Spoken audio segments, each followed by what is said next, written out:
Hold the title. Understanding its meaning and usage in English. Hello, everyone. Welcome to our English language learning channel. Today, we're going to explore the phrase, hold the title. This is a common expression used in various contexts, and understanding it can really help in both speaking and writing English effectively. So, let's dive in and unravel the nuances of this interesting phrase.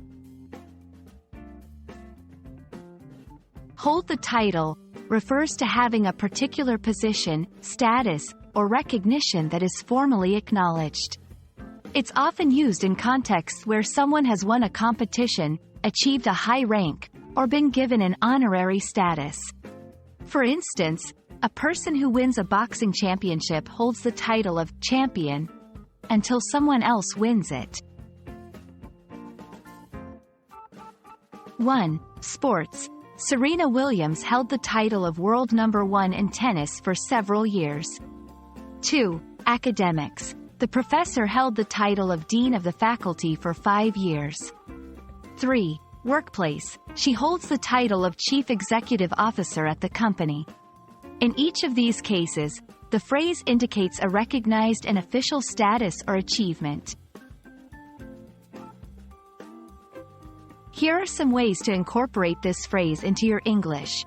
In present tense, he currently holds the title of the youngest chess grandmaster.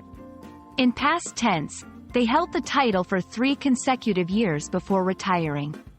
In future tense, if she wins this match, she will hold the title of national champion. Bear the title, similar to hold the title, but more formal and less common. Have the title, a simpler way to convey the same meaning, but less emphasis on the prestige associated with the title. We hope this video has helped clarify the meaning and usage of hold the title. This phrase is a great addition to your English vocabulary, especially when talking about achievements and positions. Keep practicing, and don't forget to use this new expression in your conversations. See you in our next video.